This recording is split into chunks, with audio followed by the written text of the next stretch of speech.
Before I go on and do what I have to do, which is the daunting task to introduce someone that I feel doesn't need to be introduced because I think he can stand on his own, I wanted to briefly talk about why we are here, just briefly. Well, what has been happening in the past, let's say 2 to 3 decades, is that Haiti and Haitians have been at a crossroad where they are facing the political turmoils that have not, in some ways, promised them what they've wanted for their family. And because of this political turmoil, Haitians have been in this migrating movement, moving out of Haiti because they don't have the security of employment. As if some of them who do have the security of employment, they feel that it's not strong because at any time it can be gone. And also they don't have the security of knowing that they are safe. And those are some of the reasons why that they leave. And also because of the morale. The morale gets to be low because politically, when everything goes bad, the economy suffers and the social structure suffers. And that's why we are here. So now, without further ado, I want to present James Reginald Colimont. He's from the Global Village Association, I believe.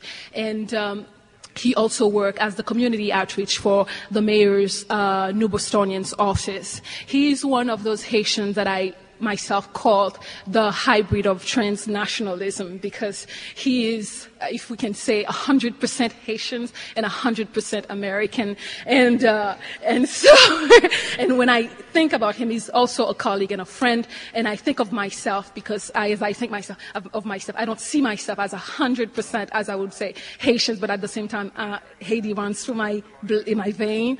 And at the same time, I see a lot of the American in me. And I think that is him. And you would feel it as well as he is going to talk and present the panel that we have today. It is my pleasure to present to you James Reginald Colimont. Thank you.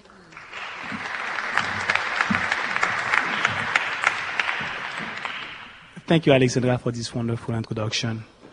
Thank you to you all for coming. It is so beautiful outside, yet you chose to be here, and I'm very grateful that you are here with us.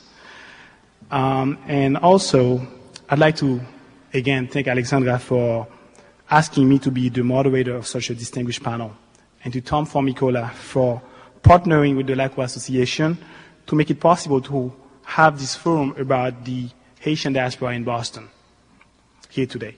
Before I introduce the panel, I'd like to go over the program briefly. Each panelist will have up to 10 minutes to make his or her remarks about the Haitian diaspora in Boston. Then that will be followed by a Q&A period. Within your programs, you have some, I think, a sticky pad to ask your questions. We'll be more than grateful to collect them from you if you don't want to go to the mic. And I'd like to ask you to stick with the program. If you have any other questions that does not belong to the program, we will disregard it. Thank you. I am almost certain that most of you have heard about Haiti in one way or another. Yet, some of you may not be aware of certain facts. Thus, before we engage in our program, let me briefly summarize the Haitian history here in Boston for you.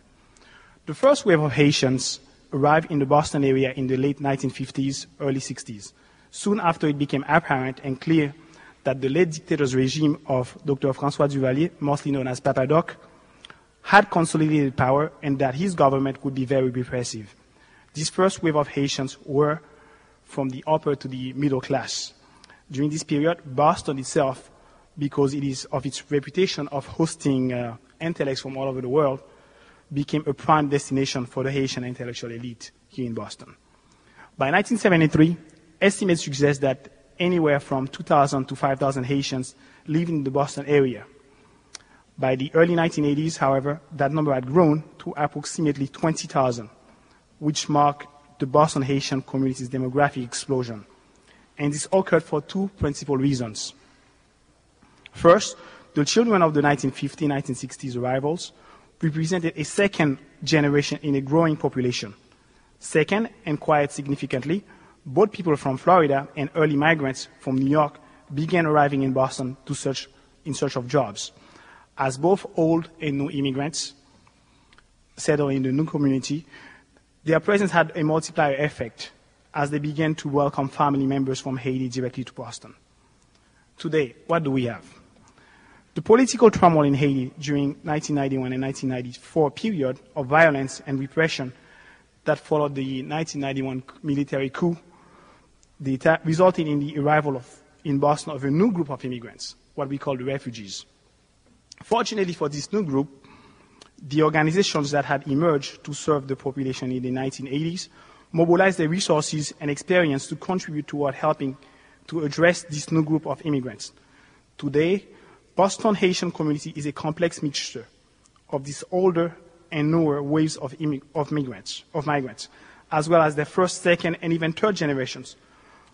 Official 2000 U.S. Census data counts 43,819 Haitians in the Boston primary metropolitan statistical area. That number, however, accepted by neighborhood is not the number accepted by neighborhood leaders. However, ranges between 70,000 to 80,000. In other words, there is no actual, beside the census number, there is no really accurate number to state the number of Haitians living here in the Boston area.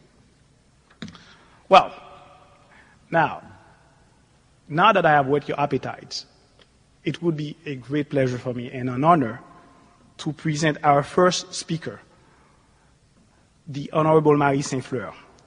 Marie Saint-Fleur came to the United States at the age of 7, when her parents fled their native country after her father spoke out against the dictator François Duvalier Papadoc. The family first traveled to the New Jersey area before eventually settling in Dorchester, Mass. A graduate of the University of Massachusetts at Amherst, Saint-Fleur earned a law degree from Boston College Law School in 1987. After graduating from law school, she served as a law clerk in the Mass Superior Court and later as an assistant district attorney in the Middlesex County. In 1991, she became an assistant attorney general in the trial division of the Office of the Attorney General. Representative Saint-Fleur was elected to the Massachusetts House of Representatives to represent the 5th Suffolk District on July 6, 1999, gaining 77% of the vote in a hotly contested election. Representative Saint-Fleur became the first Haitian American to hold an election seat in the state of Massachusetts. Interestingly, Saint-Fleur was not elected on the overwhelming strength of the Haitian vote. Rather, the attorney was elected to represent a district with a small Haitian population, winning a strong vote of support from constituents who are not Haitian. Although she has relatively few Haitian constituents, Representative Saint-Fleur has taken the opportunity of being the first Haitian American elected official in Mass to speak as a voice for all Haitians in the Boston area when the occasion calls. According to Pierre Hébert, the executive director of the Haitian Multi-Service Center, Representative Saint-Fleur's election influenced a large number of Haitians residing in Boston to acquire U.S. citizenship and the right to vote, and to begin exercising that right. Representative Saint-Fleur is a member of the Democratic State Committee and a member of the Board of Directors of Ward 13 Democratic Committee. She also served on the advisory boards of Project Hope, the African American Federation, Action for Boston Community Development, Inc., and the YWCA of Boston. She is the recipient of the Massachusetts School of Law Thurgood Marshall Leadership Award and was one of the first 5 lawyers featured in a Lawyers Weekly article entitled Up and Coming Lawyers. She has become a forceful voice on issues linked to education, economic development, and political empowerment. She has been featured on numerous television programs as well as the International Institute's Dream of Freedom exhibit. A wife and a proud mother of 3 children, Representative Saint-Fleur loves to sing and spend time with her family. Please join me in welcoming State Representative Marie Saint-Fleur.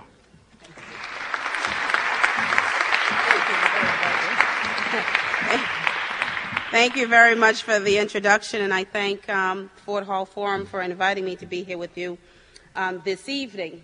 I truly appreciate the opportunity. I think it's always exciting to think about how we all get here, and how we go from here. And so when I was asked to speak, I am going to focus on really this idea of Haitian Americans and really talk about, in my context, in terms of how we are becoming an emerging political voice here in Massachusetts, but also in states like New York and particularly Florida. In thinking about the context that has given rise to the emergence of Haitian Americans and reflecting on how to use this emerging political voice to meet the needs of our community, 3 words come to mind: attitude, disillusionment, and necessity. However, I always try to think of these things in most things in reference to our history. Attitude. Haitians have always added a flavor to the American experience. We helped Americans fight for their independence. If you recall the Battle of Savannah, we were there. Immigration of blacks from the United States to Haiti was common in the 1800s. In fact, Haiti had the same open-door policy for blacks that Israel now has for Jews. Before Marcus Garvey's Back to Africa movement, Haiti was advertising in newspapers, particularly in the Northeast, encouraging freed blacks to migrate to Haiti and ensuring them a place there once they arrived. Black Americans were allowed to perform for the first time at a World Fair when Haiti had a pavilion at the Chicago's World Fair and welcome all the great black artists to perform there. Haitians were instrumental in the creation of the Black Liberation Movement around the world, and as such, perhaps, is the mother of the Civil Rights Movement. Given such an illustrious part in world history and in accommodating foreigners, it was unseemly that Haitians later became a people languishing in exile. When Haitians came to the United States, we did not consider ourselves immigrants, ready to adopt the norms and mores of this new country. Rather, we saw ourselves as a people in temporary situation, a holding pattern, simply waiting for the right to go home. Throughout the 1950s and most of the 60s and 70s, we had small communities in different parts of the United States, especially in the Northeast, particularly Chicago, Boston, and later Florida. For the most part, we came well-educated and well-informed with the capacity to move into the middle class and working class of the United States. Our goals were mostly internal. They were personal. We wanted to educate our children and to help our extended families immigrate to the United States. Many Haitians who were of college age were actively engaged in the Black Power movement. Many of my cousins were. For those of you who were at BU back in the 70s, I had a few dashiki afro-wearing folks who are related to me who got involved in the movement. And they were very much involved and joined in the struggle to help black Americans solidify their economic, social, and political identity here in the United States. There wasn't much talk then about being Haitian. At that time, I remember growing up, we were all just black. The 70s and 80s saw a significant rise in the number of Haitians born in the United States. These young people embraced their identity as Haitians and today form a significant portion of the up-and-coming black middle class here in Massachusetts. Disillusionment. With the early 80s came a rebirth of a modern version of the Back to Haiti movement. As many young idealistic college students from the 70s moved their families back to Haiti, thinking it was an opportunity to rebuild. Many returned disillusioned, some of them my relatives. They returned here disillusioned, finding it impossible to go home again. This intensified the huge brain drain problem that Haiti continues to suffer. Also in the 80s, there was a mass influx of Haitian refugees, an increasing number of immigrants hitting the shores, settling in Florida, but also moving in other communities across the United States, especially here in Boston. And in fact, we were an exile area for many Haitians, particularly Cambridge and Somerville particularly, opened their doors to many Haitian refugees. In an effort to stem the rising empathy for the plight of Haitian refugees, a campaign of disinformation about the spread of AIDS was engineered and Haitians were labeled as a source of AIDS. As a Haitian, even if your focus was personal and internal, the attitude had to change. We were the leading story on the nightly news and in the morning newspapers. The injustice of it all created a rallying point and caused a movement in Haitian families that was both personal and collaborative because our name and identity were under siege. Necessity. In the 1990s, necessity kicked its ugly head and pushed us into action. As a result, of an all-out attack on immigrants and their rights, including health benefits, education, and employment, large numbers of Haitians became naturalized American citizens. The necessity of that period also forced many social service agencies whose resources were being stretched beyond capacity to take on new advocacy roles in the areas of voter registration and political activism. This period also parallels the beginning of a political movement in which Haitians started to get elected in places such as Miami. The city of Miami, the North Miami, the mayor there is a Haitian American. El Portal, the deputy mayor and the mayor there for a number of years was also a Haitian American in South Florida. We have a number of city councilors who now sit there, approximately 8 elected officials that are sitting in South Florida. We have an elected official in Connecticut. We were getting elected as mayors, vice mayors, and council members. Then we began taking on challenges in statewide legislative positions. In 1999, I was elected, and Philip Brutus was elected in 2000. Philip, again, I love Boston. Philip was a graduate of Suffolk University, went down to Miami, and got elected. His wife, later on, another graduate of law school here in Massachusetts, went down to Miami and is now a sitting member of the House of Representatives in Florida. And so we have also elected judges.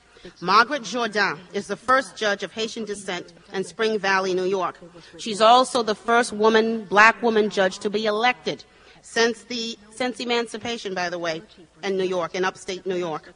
Today, it's clear that Haitians are involved in every aspect of American life and look to activism in public life as critical. And so I continue to urge Haitian Americans to continue to register to vote, to work on local campaigns, and to get representations on boards and commissions throughout. It's also important that we learn the appropriation process in our state, and we understand where the resources are and how they are appropriated. Now, the numbers speak for themselves. There are approximately 107,000 African Americans in the city of Boston. When you say African Americans, the lovely thing is we're all included in there. If you imagine that, 47,000 of those people are of Haitian descent. Those are the ones you can count. Now, we know, those of us who interface with the community on an everyday basis, we understand there's an excess of 80,000 black folks who are of Haitian descent sitting in the city of Boston, the greater metropolitan area. And so for the 47,000, I want to tell you they're there and they're very active. Mattapan is the largest community wherein Haitians reside. And they're very active. It's a very strong middle-class community there, and they vote. It is beginning to spread. We have it in Mattapan, Dorchester, Hyde Park, and Roxbury. And we are a growing source. And we are involved in pretty much every aspect. If you go into any hospital, if you go into any business throughout the state, if you ask folks what their ancestry is, you will find that many of them are Haitian-born. We are facing some very tough times. You know, when my parents came, a lot of the opportunities that exist with respect to the resources that are here, the structural resources, organizations that are ready to help, did not exist. Those organizations exist today in the form of C-Share, who does a lot of research, particularly in the area of AIDS and healthcare education, in the areas of Hafi and the areas of Afab. All of them are institutions that Haitian community built. But I want to point out that the Catholic Church had a real strong hand in actually welcoming the first group of refugees that came in. And that was through the Haitian Multi-Service Center, which is a subsidiary of Catholic Charities. And they had a very strong hold in really trying to house folks, provide them with health care, and continue to be very active since a lot of the Haitians at the time were Roman Catholic. But Pastor LaRoche would contest that because he has a strong and very active Baptist community that is very much involved. And they, too, have taken on the mantra. And they're registering people to vote. They're providing social services. And, of course, the Temple Salem, a lot of youth programs. They are wonderful, and it's a vibrant community. It's also a community that believes that if you come, you own. And so they own their own homes. They invest back in the community. If you go into Codman Square, Blue Hill Avenue, and if you go into Somerville, I believe, Assembly Square, in those areas, you will find vibrant Haitian communities, vibrant Haitian businesses that are thriving at this time. And the challenge is, how do you continue to do that? But the greater challenge, I tell you, is not so much how do we continue to survive financially, but how do you also help these young folks who are coming maintain their culture and their identity, because that is critical to who you are and who you will become. And the more you lose it, I think the more you begin to flounder. And so I think that is the challenge our communities are facing. One of the things we also went through in the 80s was the issue around gang violence. A lot of people got together and suppressed that and helped young people come out of that. And again, it's issues around fitting in and having structure and having opportunity, having access, having resource. And as long as we continue to provide that opportunity and resource and access to young people and provide them another way, they will take it. And so I think we have very much become an integral part of the society here in Massachusetts. I think we still have a lot more ways to go. And if we do not work, Haiti does not live. It's the bottom line. Haiti does not have an economy to speak of. Haiti's economy is based upon what people here send back. And here is the crux of this. If we sit here and not do anything about developing an economic structure, a political structure, a judicial structure within Haiti, then we do it at our own peril, if you think about that. Because if the only folks who are contributing to the economy of Haiti happens to be people who are sending back, I don't necessarily have anyone that I send back to. My children will not have anyone that they're thinking about sending back to. And as it perpetuates itself and it goes down the line, it will become less and less. Then who will that island depend on for a future? And so our ability to vote, our ability to get involved in this political process speaks directly to how that island will survive. And so for those of you who know I am not apolitical, I am very much political and a Democrat, I say we all must vote Democrat in November. Thank you.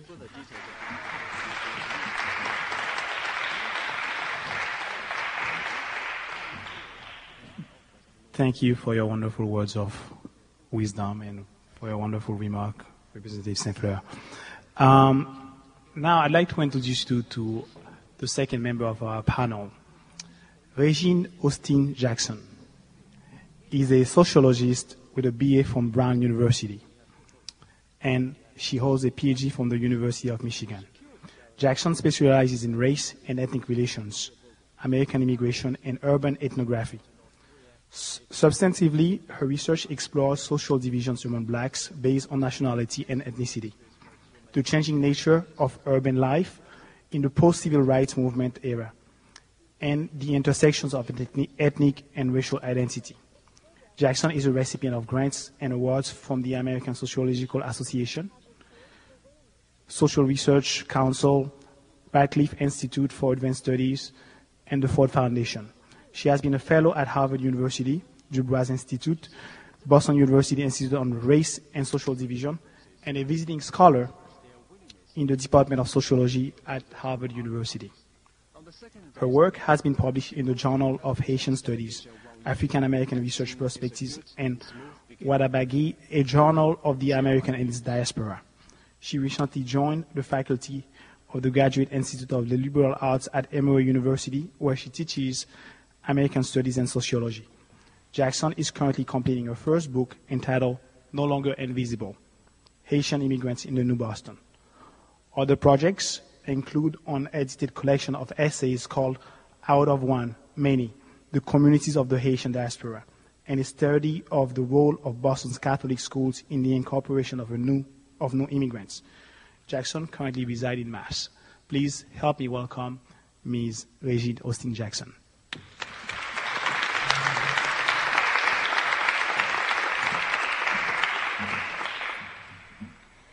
I'd like to thank the LACU Association for inviting me to this important forum and also to the Ford Hall for providing such a space for this important conversation that we're having tonight.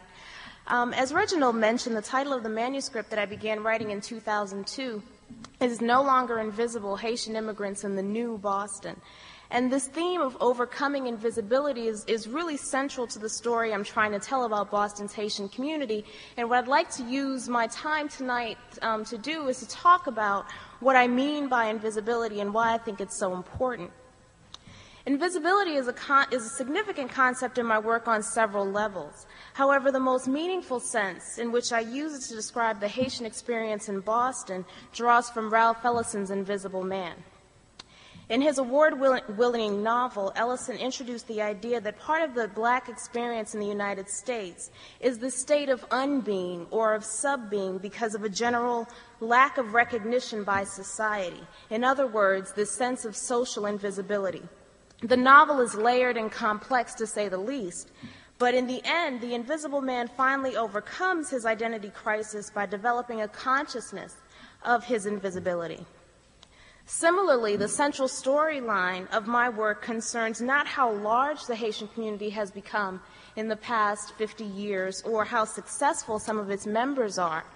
Rather, the focus is more on how Haitians have become visible through an awareness of just what it means to be Haitian in a city like Boston, what it means for the community's collective identity, for the maintenance of Haitian culture, and for the city itself.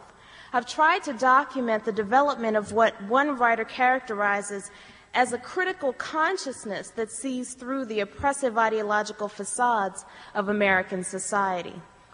I present the development of this critical consciousness first as a defense against psychological injury in the face of Boston's particular brand of post-civil rights movement racism, and second as a prerequisite for fashioning effective strategies of incorporation.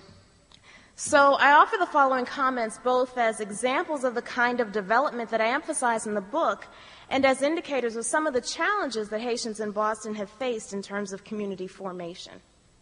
As the two people who spoke before me mentioned, the most obvious evidence of a viable Haitian community in Boston is the size of the population. The population has grown from just a dozen or so interconnected families that arrived in the late 1950s to one of the largest immigrant groups in the city today. It's a rather large feat to say that Haitian immigrants have replaced Irish immigrants as the largest immigrant population in the city. For a very long time, immigrant Boston, the Irish was synonymous with immigrant Boston. And while the census suggests that there are less than 50,000 persons of Haitian ancestry in the state, the community leaders estimate that the population consists of closer to 75 to 100,000 residents. Such sustained growth defies the characterization of Haitians as a transient community, just waiting in the wings to return to their homeland. But the first point I want to make is that this demographic growth and the socioeconomic indications that Haitians are successful in Boston should not be confused with what I mean by gaining visibility. As part of the marketing of the new Boston, Haitians have been spotlighted, along with newer Hispanic and Asian groups, as welcome additions to an ethnically diverse and multicultural city. Residentially, we see that Haitians are settling in cities and towns throughout the state. They're building new institutions, starting new enterprises. There are over 50 Haitian churches in the metropolitan area, and Haitians are fast becoming key players in the city's Catholic community. Haitians can be found in nearly every occupation. Over 58.2% of Haitians in the city are citizens. 27.3% of those are naturalized. Most Haitians, as a group, Haitians evidence high educational aspirations, high employment rates, and relatively high incomes. However, the most important part of overcoming invisibility as a community is the continuing appreciation and acknowledgement of the everyday experiences of all members of the Haitian community in Boston. And this means going beyond some of the success stories. There was a time when the Haitian community was so small and marginal and struggling to build social capital that, as Maurice Saint-Fleur mentioned, there was a sustained effort to counter stereotypes at all cost, to say that there's more to the Haitian community than just the boat people we see on the news every night. There's more to the Haitian community than the media's portrayal of this group of people coming from the poorest country in the Western Hemisphere. And significantly, part of the process of Haitian community development has been acknowledging that there is a cross-section of Haitian society that's settled in Boston, so that Haitians range from intellectuals and artisans and skilled professionals to the newcomers who are not only more economically disadvantaged, but also much more diverse in terms of religion and origins in Haiti. The internal diversity of the Haitian community in terms of class, pre-migration experience, gender, religion, the context of migration, their legal status, and their transnational linkages means that as Haitians develop a voice in the city, it's become crucial for the spokesman of the city for the spokesman of this community to make sure that other voices are not silenced and left out of the conversation. Secondly, I think in the process of understanding the history of the city of Boston and its positioning in one of the whitest metropolitan areas and racially homogeneous regions in the U.S. has been key in overcoming invisibility for Haitians. Coming to the U.S. from a situation that offers far fewer opportunities, some Haitians see a system that's far more open and inclusive. It's seductive to read the promises of America literally and to simultaneously engage and disengage with the system in strictly pragmatic or utilitarian terms. For many Haitians, the U.S. is not home. First and foremost, it's a labor market. And after all, as one of my respondents put it, the American state, with all its so-called racism and whatever else, is a functioning and responsible state. The welfare system may be insufficient and degrading, but the welfare checks arrive on time. The black middle class may be closed in on all sides, but at least they can enjoy their middle classness in relative, albeit isolated, peace. The phone works, the roads are good, and 911 still responds. However, the consciousness that I'm talking about comes from recognizing that some of the opportunities that Haitians take advantage of in Boston come at the cost of coalition building and a sense of solidarity with other Haitians and other black communities in the city who face many of the same race-based obstacles. Or the way that some of the opportunities come at the expense of future generations whose experiences and identities are not as marked by the same emblems of distinction. They are not as socially conservative. They're not French-speaking immigrants who measure their success against conditions back home. So one of the most important processes that I've documented is that the way that Haitians have recognized that the diversity of the new Boston means the search for the most appropriate and effective and dignifying form of post-civil rights movement resistance has to continue. Haitians are beginning to acknowledge and affirm that where they are today is a process of overlapping historical struggles and individual effort, and that the community needs to be much more creative than simply striving for mainstream inclusion. Thank you.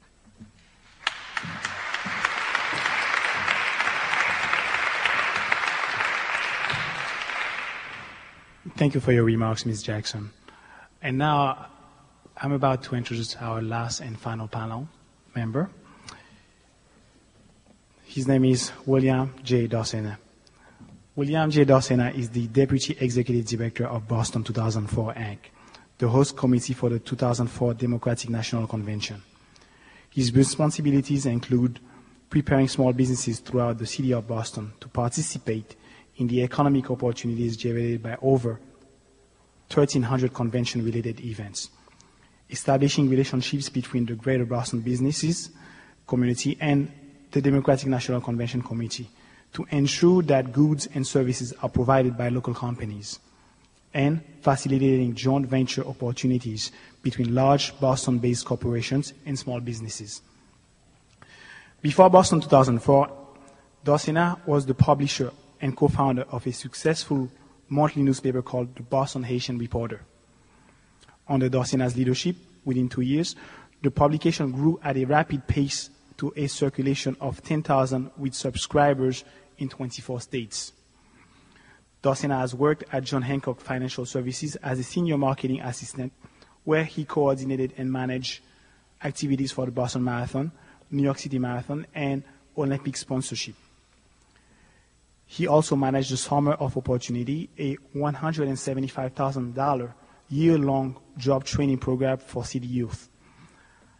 After working with John Hancock for more than 2.5 years, Dossena worked as a loan officer with 2 major mortgage companies, where he ranked number 1 in the United States for referral business. A graduate of Boston College with a Bachelor of Science in Marketing and minor in Black Studies, Dossena sits on a number of boards and has been a member of numerous associations and organizations throughout Boston. He is a lifelong resident of Dorchester and is a trustee of the Catholic Schools Foundation, Boston College High School, and Roxbury Community College. As campaign manager for Marie Saint-Fleur in 1999, he successfully led her to victory, becoming the first Haitian American voted in a state legislature in the United States. Please help me welcome William J. Dawson.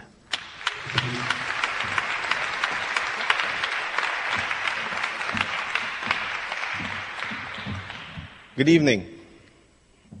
Good evening. There we go. Bonsoir.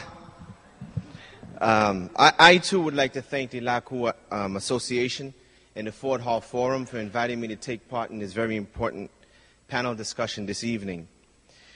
The Haitian diaspora in Boston. When I think about the Haitian diaspora in Boston and what it is to be a Haitian person in the city of Boston, it's one phrase that comes to mind. And it's fighting the fight with dignity. Continuing to fight this so important fight with dignity. There are a lot of stereotypes about Haitians all across the United States, and we've heard many examples of those stereotypes today. Haitians in Florida who are trying to enter the United States for freedom will get more coverage throughout the major networks in the United States than a coup d'etat orchestrated by the United States of a freely democratically elected president of a country on the heels of knocking out Saddam Hussein in the name of democracy. So it's fighting the fight and trying to fight this fight with dignity. There are three areas that I think about in this fight. The first one is education. Growing up in Boston, my parents, along with all the parents, as I can remember, of all my peers, embedded in our brains education. I don't care what you had to do. You had to go to school, study, and work hard, and get a diploma or a college degree. And education has been something that has been key to the Haitian community here in the city of Boston, something that has been constantly impressed upon the youth. When I was at Boston College from 1991 through 1995, I saw the Haitian community grow at a rapid pace at BC. And neighboring universities like Northeastern University, UMass Boston, as well as UMass Amherst saw the same growth with their population of black students being from Haiti or being of Haitian descent.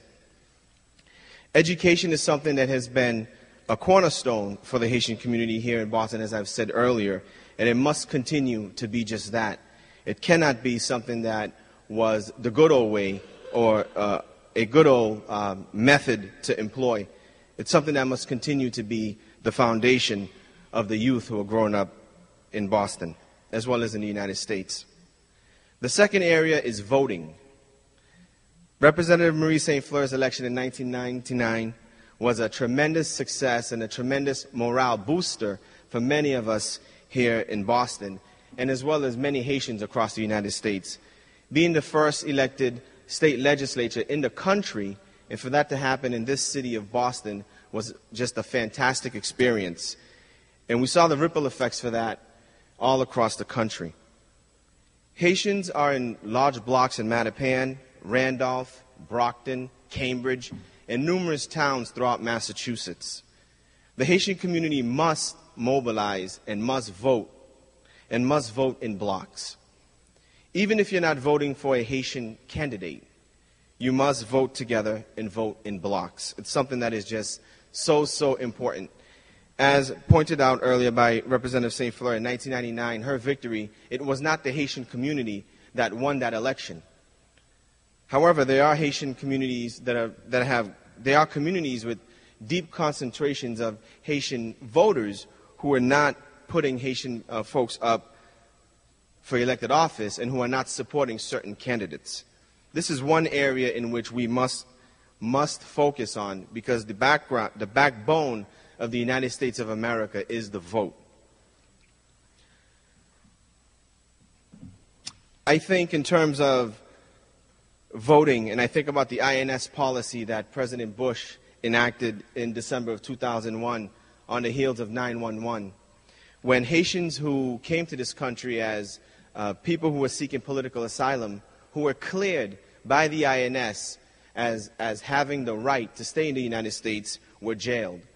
When anyone else coming from any other country across this globe were set free either to a leader in their respective community or to a family member. Now, this is a policy that has been steadfast and in place since December of 2001, and it is not a policy that we've been able to erase. And I think the voting is something that has a tremendous part to do with it. You look at some of the issues that are happening today. You look at the taxi drivers.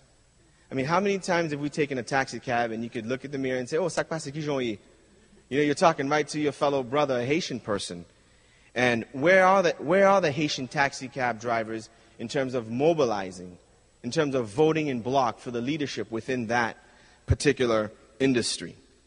We're working very closely with the taxi associations throughout the Democratic National Convention, and there are a number of controversies that have surfaced recently, and in those meetings, I do not see my Haitian brothers and sisters. The bus drivers. You look at the Laidlaw bus drivers. 85% of those 650 bus drivers are of Haitian descent. 85% of them. You know, where are we in mobilizing? Where is that group in mobilizing to make sure they elect their leadership within that organization? The hotel workers, and so on and so forth throughout the city. Mobilization is something that is critical, and voting, as it is the backbone of this country, must be something that we take to heart in order to continue to fight this fight with dignity. The third and most important piece, in my opinion, is entrepreneurship. And by entrepreneurship, I don't just mean owning restaurants, which is fantastic. I know I love the Dieu and Jean Jean like everyone else does, and it fills us well. But what about banks? What about all this construction that's taking place inside the Fleet Center right now? How many crane operators are Haitian-owned? How many drywall companies are Haitian-owned?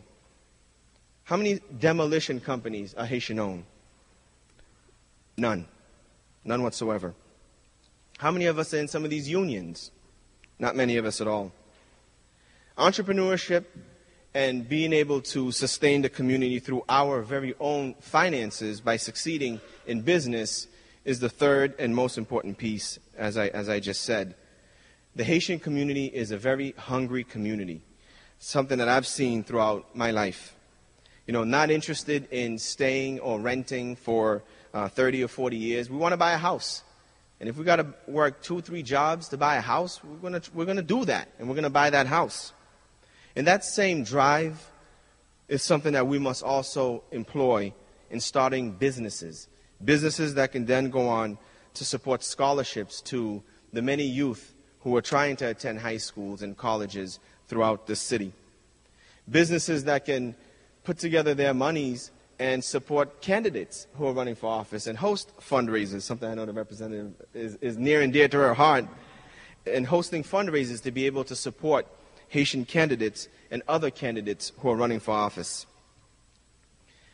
You know, I believe deep down inside that being a Haitian person is something that is it really is a gift to be from a country that was the first black republic in the world, second in the Western Hemisphere, only behind the United States. And I think I constantly find myself fighting the fight and trying to fight the fight with dignity. You know, being a Haitian person is not easy. You know, the stereotypes you constantly hear, you know, you like to brush it off your shoulder. But I think, how do you take that? And how do you turn it into positive energy? And how do you continue to fight that fight and win it? And I think through education, through voting, and through the entrepreneurship, the entrepreneurial spirit, we'll be able to win this fight. Thank you.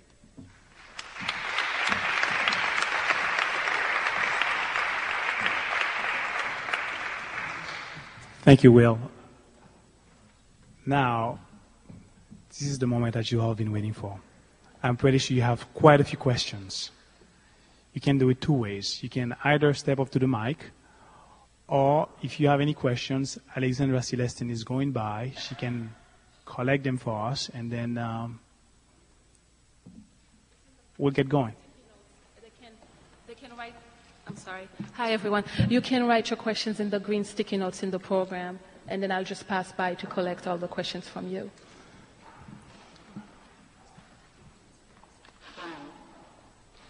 Well, while you are writing your questions down, I'm pretty sure you have some questions. I have some questions on my own for the panel, actually. The first one will be to Mr. Dorsena. Will mentioned succinctly, very eloquently, that we have a drive, the drive to own homes, the drive to be successful as small businesses. What do you think, in your own personal opinion, that should be done for us to get into the other activities such as owning a demolition company? Is it hard for us, or is it because of a language barrier? What do you think, in your own views, are the reasons behind why there are no Haitian businesses that are made of companies like demolition companies? Well, I think it's not just limited, it's not limited to just Haitian companies, but black companies in general, and Latino and Asian-owned companies in general that are not really in that field at all. And I think, part of it is racism. There is a system in place, and, people with power like to keep power. And that's just, you go to South Africa, you go to parts of the Philippines, you go to our very own country of Haiti, and you see the same thing. And I think breaking through that is something that is extremely difficult. And the only way to break through that, in my opinion, is to form collaborations to be able to work closely together in order to achieve that. In addition, I think if I could... Please go ahead. One of the things that numerous panelists mentioned regards how committed Haitians, particularly the Haitian community of Boston, is to Haitians in Haiti and continued growth and just sustainability in Haiti. And that comes at a tremendous cost to the community's development here in the city. In some ways, resources are diverted on a huge scale. Cab drivers and school bus drivers are supporting not one family here in the States and sending them to these Catholic schools that are doing so much for them, but also they're supporting families in Haiti and community projects there. And that really does drain, in a sense, community resources. That's one way to look at it, is that it drains community resources. Another way is to say that it funds community sources in another context. I guess she doesn't have anything to add. Say something? If you wish to. Well, I guess all I would add is the following. I think it's also, all right, all of us who grew up with Haitian parents know that you either growing up, school was it. And everybody who knows how obsessive I am about education. I am. But it's also, though, they were very limited about what you thought your track was. You were either going to be, if you were Haitian and you were growing up when I was growing up and you were here, you were going to be a doctor, a lawyer, an engineer, or a nurse or a teacher. Anybody else? Am I wrong? Did I miss any? I mean, those were the trade. Those are what you were supposed to do. I mean, and unfortunately for my parents, I'm the only one who actually followed through. The others did wonderful things, but they didn't follow the track. But that's what they were supposed to do. So I also think, though, if you look at Haitian businesses, they tend to go into the tracks of what's established. And we don't think out of the box. Moreover, it's expensive to start some of these undertakings, and it's very technical. And oftentimes you need mentoring and support to be able to do that. So that's part, that I think is part of the problem, too. Thank you. Well, so far I have two questions.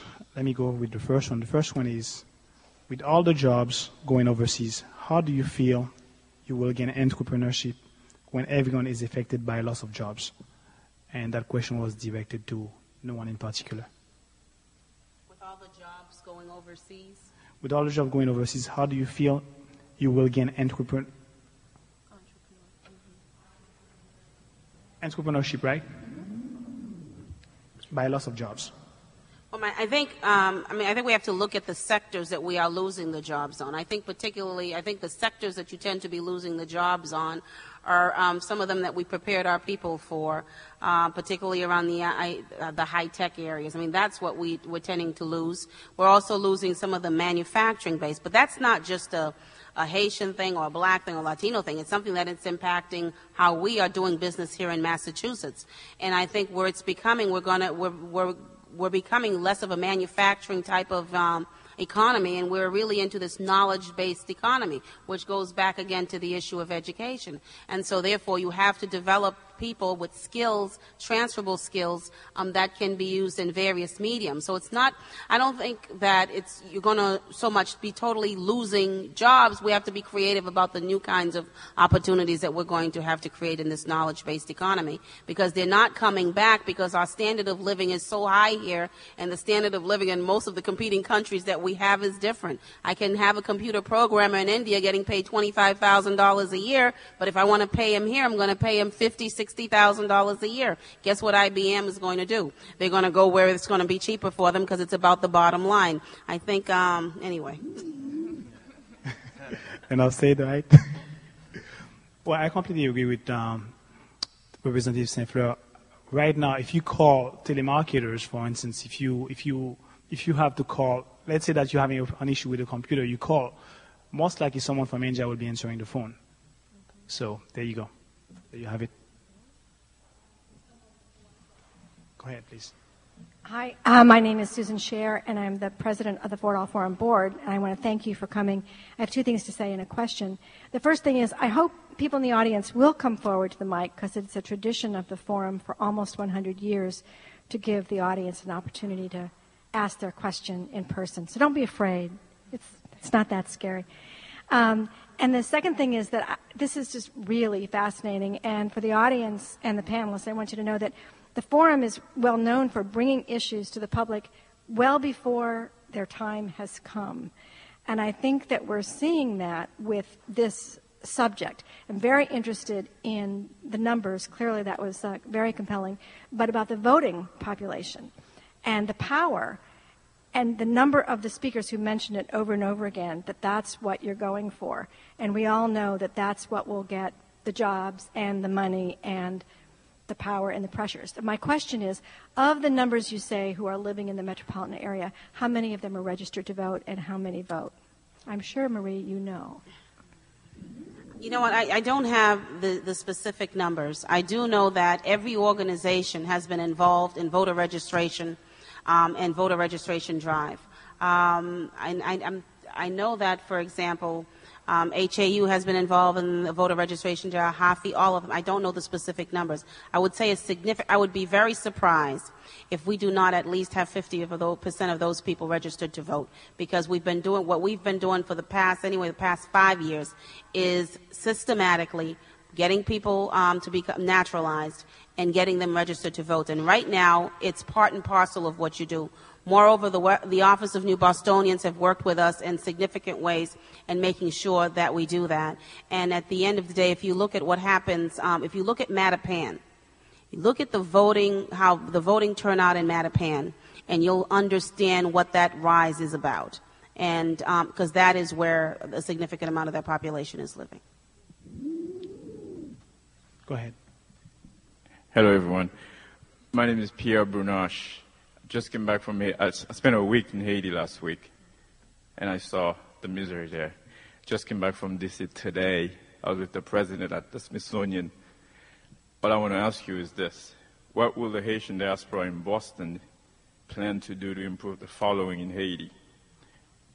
Brace yourself. The insecurity, unemployment, tourism, foreign investment, education, health, clean streets, clean water, and reforestation. Unless we're willing to do any of this for Haiti, right now the Haitian people in Haiti are tired of the speeches, of us meeting in forums and doing all kind of gatherings. They want actions.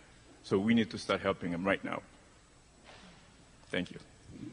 I think there are many groups that are helping, and I think there are many groups in different parts of the country that are helping. A couple things is you can't have anything unless you have the structure in place. So it's happened in the past where you went and you build roads and then nobody maintains the roads. Or where you went in, you built hospitals and there's nobody there to maintain it or to keep it going. I think part of what has to happen and started to happen, and people let me harp on this for a minute.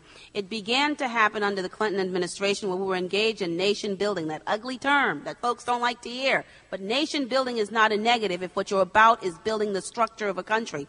Part of building a structure of the country is putting in place the education structure, the healthcare structure, but also law enforcement, judicial structure in order to have security. Because if you don't, I'm not going to invest my money if I don't know that there's going to be there's some security in that. And you can't get foreign investment in until you know that there's some laws in place and those laws are going to be followed. And in order to do that, and you have to have a judiciary, a functioning judiciary.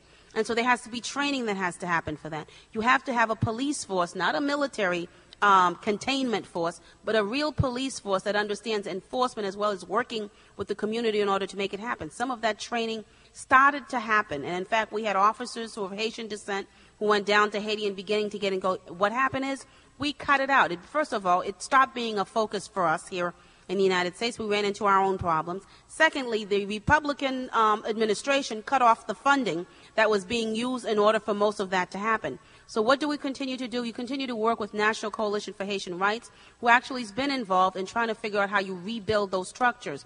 And that means getting the brain the brain power, however the resources to go back, train people that are on the island, as well as invest the money. I do not support any dime going to Haiti unless it is accompanied by some sort of monitoring to see that you're benchmarked on what you can accomplish.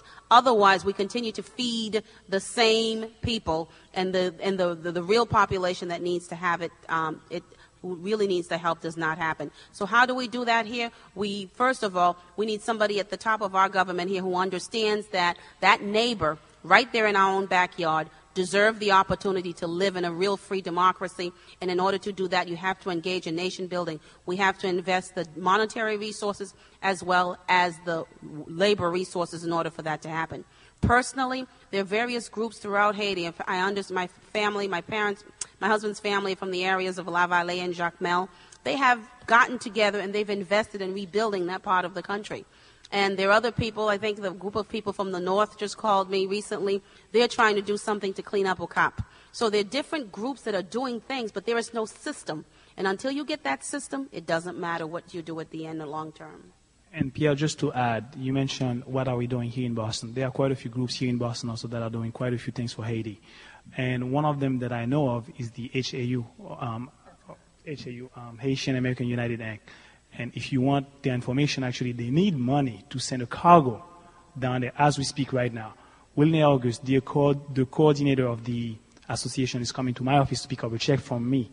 So if you want to contribute to that as well, I'll be more than happy to give you his number at the end of the program. And I believe that Mr. Dawson, I would like to add something. I just want to add one thing to that real quick. I also think, how do you help influence what's happening in Haiti? You have to help influence who are the elected leaders we have here in Massachusetts representing our Congress down in Washington, D.C. to make, and from Washington, D.C., they make the decisions that affect Haiti. We've got to, when I say voting, being politically active, got to make sure that the Congress folks, the congressmen, right now it's all men, but congressmen, the senators who we send down to Washington, D.C., that they have our issue on the top of their agenda. And that's not the case right now. As we sit in this hall here tonight, that's not the case. But if we're able to influence, whether it's Capuano or Delahunt or any of these Congress folks who are going down to D.C. to have our issue, Haiti, on the top of their agenda, then they could be a voice for us down in Washington, D.C. I could send my $1,000 a month to Haiti, and I could help a family. But that's not really going to make a systematic change in the country. It has to come from the White House. It has to come from Washington, D.C. And the way we can influence it is influence who goes down and represents us here in Massachusetts down in Congress.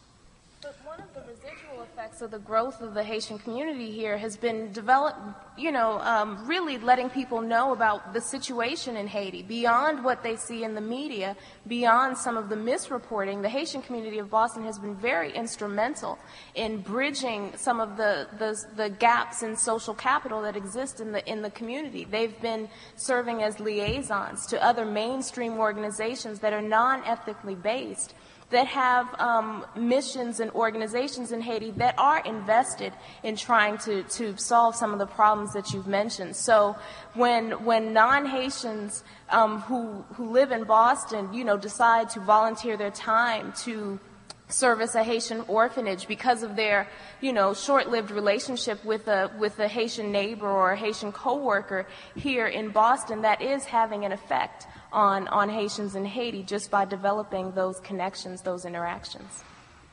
If you don't mind following up, those people out there who are helping us, they mentioned also the same items I talked to you about, especially the insecurity, the lack of infrastructure, and communication. So if we know what to do, if we have to start writing letters and have you guys go to Congress and speak with Bush, I'm willing to start writing my letter tonight, if it's what we need to do. I'll be very partisan at this moment. What we have to do is get a new president, and the new one that comes in, that's what we have to do. And permit me to be. And the one that comes in, and the one that we're working for, and I will work for him. And one of the reasons I will work for him is because I need a new way of doing business for Haiti. We need a new way of looking at foreign policy, not just for Haiti, but that Caribbean community. And that is the reality of that. And so you have to have someone in place, first of all, who operates with you from a place of respect. I don't think it exists in D.C. right now, okay? Because look at what's happening. They sent a bunch of troops not for the purpose of protecting, but for the purpose of containment. That is very different. That is very different. And I don't care who's president of Haiti, because I don't, you know what? It makes no never mind to me. I'm invested in who becomes president here in the United States. But what I am invested in is the fact that you have real democracy. And in order to have democracy, those items that you speak of have to happen. And it's not going to descend upon that island. We have to work to make it happen. And that means you and I got to get busy and put somebody in place who's going to meet our agenda, and that is real democracy for our neighbors. Before I take the next question, we were sent a couple of questions here. Let me go over them real quick. One of them is, would you comment on the recent resignation of Otto Reich and his relationship to Mr. Aristide's forced exile? I don't even know what that is myself. So. Yeah, I don't have any comment about Aristide's forced exile or not forced exile. The bottom line for me, and I'll say it to everybody, we need to put an infrastructure in place in Haiti. Because if you don't put the infrastructure in place, it doesn't matter who's president. You're going to get the same results. Definition of insanity, right, folks? Doing the same thing the same way and getting the same results. And that's what we've been doing for well over 200 years in Haiti. Let's do it differently. And we are the key. This diaspora here, not in France, though they'd like to think they're still happening. It's the diaspora that's happening here in the United States that's going to make that difference. And so, therefore, we ought to vote for it. Go ahead, ma'am. Okay. I want Haitians to get ahead. I have worked with children for the homework. 3/4 of them were Haitians. But with liberty and justice for all, I do not think you have the right, you who do among the Haitian community, but you can't expect everybody else to think that your agenda is going to come first. I mean, I was 62 months without a full-time job. So to me, naturally, I'm not going to, I mean, I do because I've taught these kids and the people, you know, I hope I'm respectful of other people. I don't know. I mean, I hope, because I came from the time that black and white people didn't mix at all. So it's a struggle for me sometimes. And I admit that. I mean, I've come a long way. But I don't think you have the right to feel that no matter who the congressman is or the people down there, that your agenda comes first. The people's agenda. And if it happens to be from a Haitian or a Spanish or an American, that comes first. Well, the people's agenda is our agenda, I would say. All people's agenda. Exactly. Not just Haitian. Well, this is about the Haitian diaspora here in Boston. That's what we're talking about. No, but you have led the, at least my opinion tonight is, you are first. And you, well, I mean, this is about the Haitian diaspora here in Boston. Yes, please. First of all, I want to thank you for coming up here to speak to the fact that, you know what, you did not come from a diverse background, but you're struggling with it. And I appreciate somebody who struggles with it. So I thank you for coming up to the mic to speak on that. Second, with respect to why we're here today, we're here to discuss the Haitian diaspora and its integration in the American society. And so, therefore, it makes sense, therefore, that we're focusing on the Haitian agenda this evening. And so the question is, then, is how does that Haitian agenda fits into the larger agenda, right? And so let's talk about that. But that isn't what he said. You cannot be the top priority with because you can't. It's not fair to everybody else. That congressman or Well, that if I could senator has to represent- represent every single person. If I can answer that, since I made the comment, I think the way Washington D.C. works, the way we all know it works, people lobby, and there are thousands of people out there fighting for their issues to get their issues to be first. That's just the reality of the American system. If you want to get things done, that's exactly how you get it done. That's a bad reality. Well, it's the reality. They need to come It is out the and find reality out of the what American people- system. All right, but That I'm if saying that to the you- reality of the American. If you, Well, ma'am, Let him I just answer want the to. question. You asked the question. Let him I just want to give you my reasoning for saying what I said, ma'am. That's all. I think if you look at Israel, if you look at the state of Israel, and you say to yourself, "Wow, how is it that Israel itself is able to maintain itself and be a successful country, or Ireland?" It's because of the lobbying on behalf of Israel and Ireland has from only the been folks successful here within the lately. United States. So You I are think the the bottom line is, Ma'am? ma'am, Excuse me. We have 10 more minutes. We have to take some other questions. Thank you for your comments. I just want to say, I think the bottom line is you have to fight. No one has the right. I don't have the right to have my agenda first. If I had that right, my agenda would have been first in 1804. I got to fight. I got to fight to make my agenda first. I got to fight to make it first. You got to fight to make yours first. It's just something that we absolutely have to do. There's just no way around it. Well, my opinion does not agree with your. That's fine. That's fine. We all But- entitled to our own opinion. Okay, but Thank you. when I go to make my agenda first, don't have anything to say about me. That's why we're voting. That's Thank okay. you. Please, before you go, make it brief. We only have 7 more minutes. 10 more minutes? Well, that means I can ask my questions. Go ahead, ask your question. I had 3 questions, but we can all agree here there's no such thing as a quick fix for Haiti. You know, I don't care how many roads, hospitals you build, it's not going to happen over time. It needs time and a lot of effort to social development, economic growth, and organizational infrastructure. We don't have that. But my question was, from your own experience, triumphs, how can one from this from the United States can contribute to Haiti's, infrastructure development? Because we know in Haiti there's a world order down there, like the elite, the politicians. If you want to get things accomplished, you have to bribe them to speed up the process. So what's the best strategy can one employ to ensure that you're going to be consistent with your vision, whatever? Well, Thank you.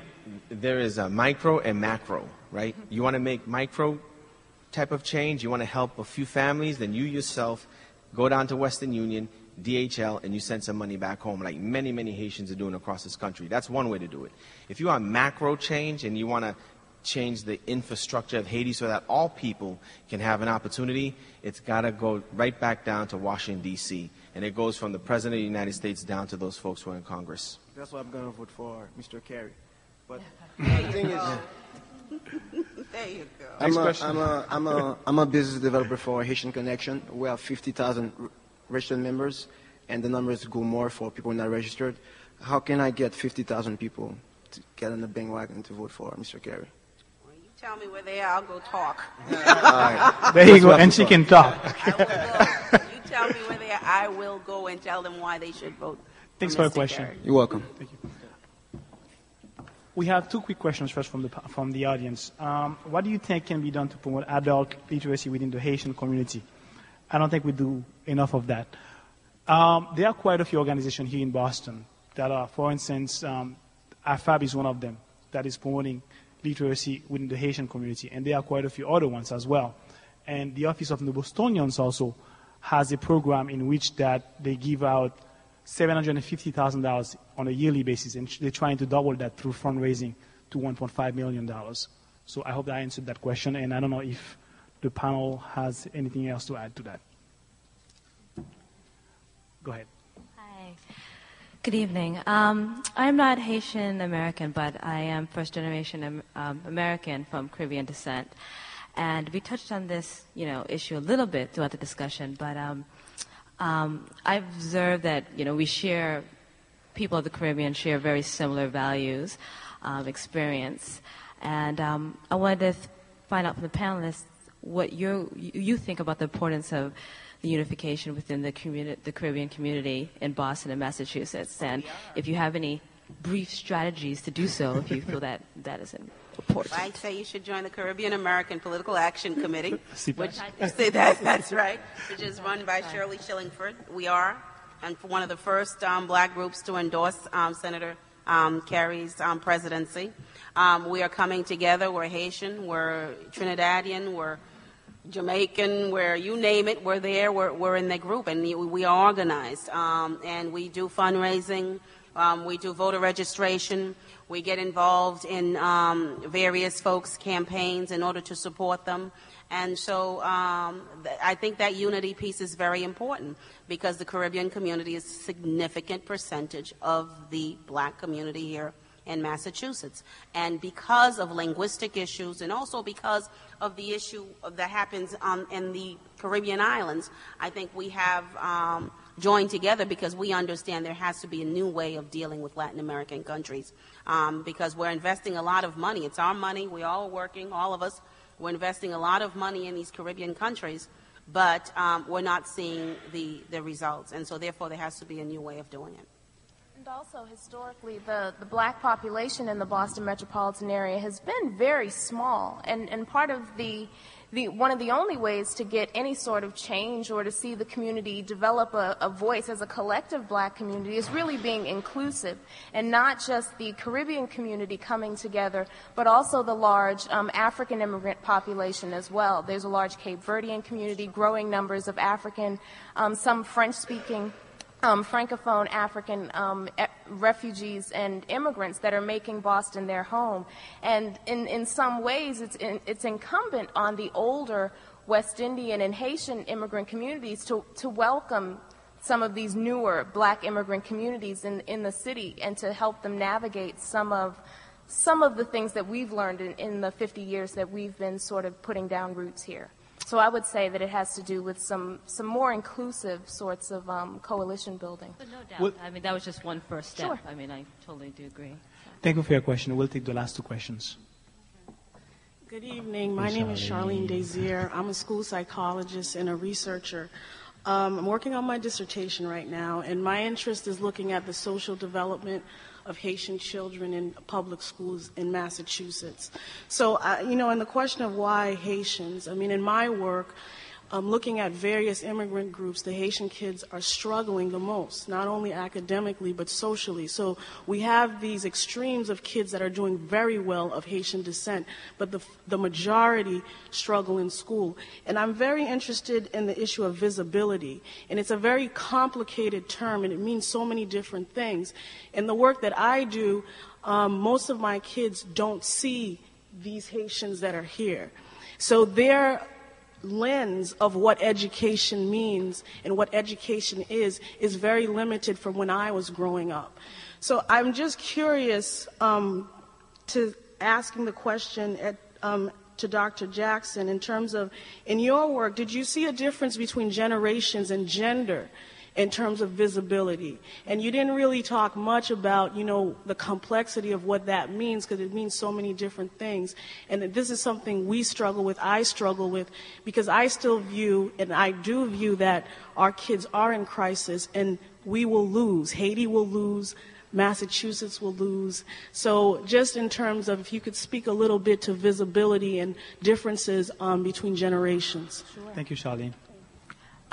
One of the earliest examples of the social invisibility of the Haitian community that I found was early attempts to staff in the late 1970s, early attempts of Boston public school administrators to staff Haitian bilingual classrooms with non-Haitian French speakers. There was this assumption that, well, Haiti was a French colony.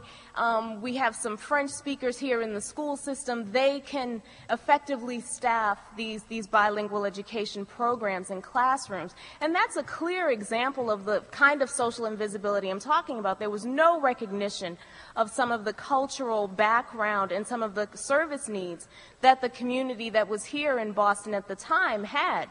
And in some ways, you see the same thing with Haitian community members today or school administrators today who think that the Haitian students and the context that they're coming from is the same as the Haitian students who were here who were in the classrooms 30 years ago. And they, there's always this predominance of this bootstrap immigrant model where the narrative has to do with people pulling themselves up by their bootstraps and working hard and devoting attention to education and respect for authority and those kinds of really immigrant values, without recognizing some of the things that I know that you've documented in your own work, which are the traumatic experiences that these students bring with them to these classrooms.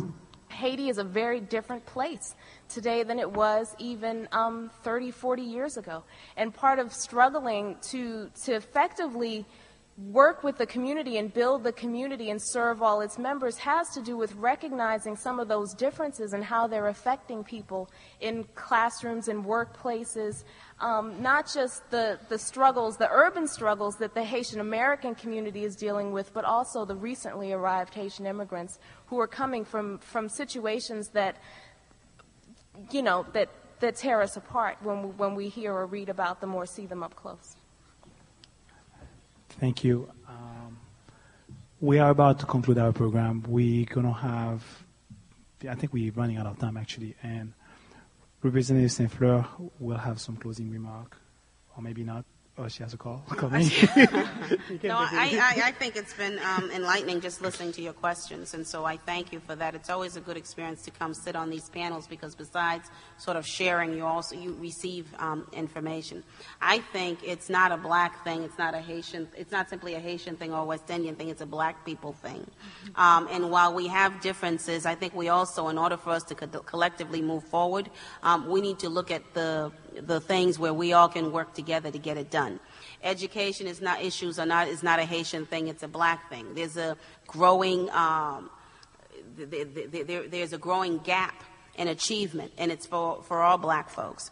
And I respect what Regine had to say, because you know what, for most of us, when you think about Haiti, you're thinking about Haiti of 30 or 40 years ago, where you are having kids in the classroom who have been traumatized, and you're having kids who are being traumatized here through gang violence, their friends being killed. So a lot of the violence that you talk about is being repeated upon them in many ways, and those issues are not being dealt with. But all of it, friends, it all comes, I do believe in the bootstrap. And I don't, because if you don't, nobody's going to do it for you. And so I understand that it's not popular to do that these days or to say it. But if you don't do it, no one's going to do it for you. No one's ever done it for us. And you know what? Folks who came before us, the folks who were really under the gun, they had to do it under some real tough circumstances. There is no excuse in my mind why we can't do it. And in order for us to do it, we have to pull it together. Racism was here before I got here. It'll be here when I'm gone. That's what I tell my children. And so we need to figure out a way to work through it for our own survival. And so my hope is that we will continue to work together, and we will work with friends outside of this community who have supported us in the past and will continue to support us. And I thank you for the opportunity to speak tonight, and I hope all of you are going to go out and you're going to vote. Sorry to... Like most other communities, we are an asset to the city of Boston. We just want to be able to honor our heritage, contribute to the welfare of our families and the communities that we are part of. I just would like to take this opportunity to applaud the humbleness of our people, their work ethics, the perseverance to better their lives wherever they are, and to contribute to the betterment of the communities that we are part of. Meanwhile, we want to be in the middle of what's happening in Boston and not in the margin. We want to participate. We want to contribute to the betterment of this community. And for those of you, and one of the many ways that we can do this is through civic participation. For those of you that were born here, or those of you that are naturalized citizens, I urge you, I greatly encourage you to register and vote, because this is the only way we can better ourselves. This is the only way we can further ourselves. Thank you, and thank you again for coming.